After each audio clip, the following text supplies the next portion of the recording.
Welcome to Dental Sleep in 5, Episode VIII. Do you need to be a TMD expert to practice dental sleep medicine? I have no vested interest in any appliance, device, or technology. I maintain a sleep disorders dentistry practice, conduct research, and provide educational programs. Our facility is accredited by the ADSM, and our facility and all our CE programs follow AADSM guidelines. So, you're interested in offering oral appliances to manage OSA, but are concerned about managing TMD issues. Should you be concerned? Hell no.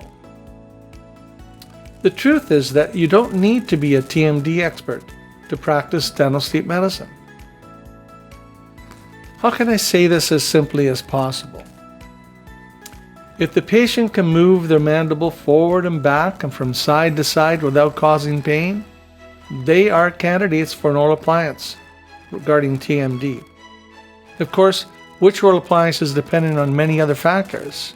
If they can't do these movements pain-free, well, that should be resolved before considering placing an oral appliance in their mouth.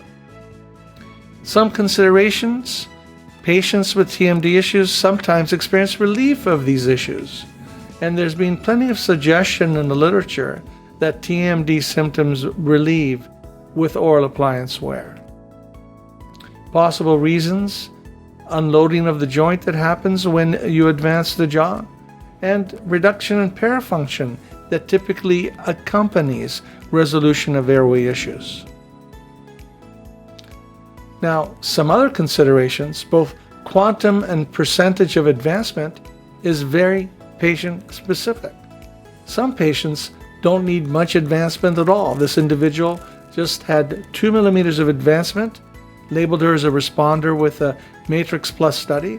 The interesting thing is that she only had 3 mils available to her.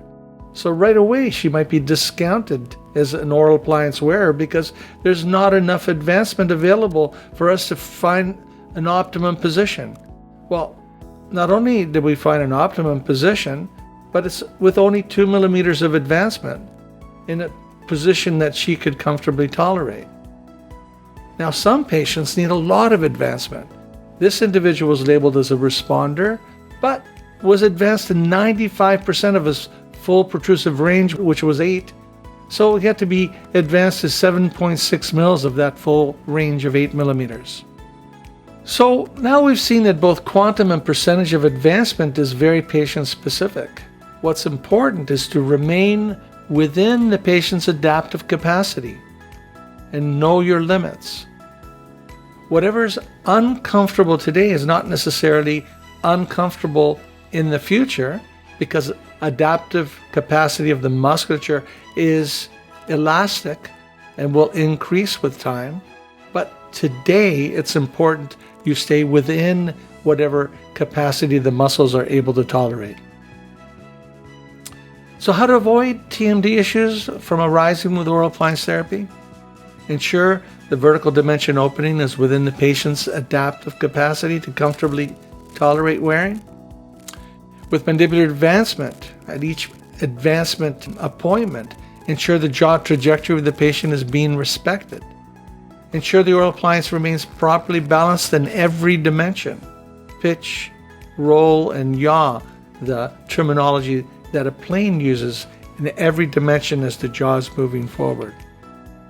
Ensure the appliance position and thus the mandible remains within a patient's adaptive capacity at all times. So although this adaptive capacity and ability to advance increases with time, for today, they have to stay within whatever their muscles, joints, ligaments can comfortably tolerate. Do the above, and you will not cause TMD issues. Ignore the above, and you will cause TMD issues. So can the patient comfortably move their mandible forward, back, and from side to side? You are good to go regarding TMD concerns. Remember, some patients don't need a lot of advancement, and some TMD symptoms actually improve with appliance wear. Considering the epidemic level of sleep apnea and that only about 1/3 of patients can comfortably adapt to wearing their CPAP mask all night long, the gold standard therapy. There's a lot of patients you could be helping with an oral appliance, a lot of them right within your very own practice. Thank you and sweet dreams.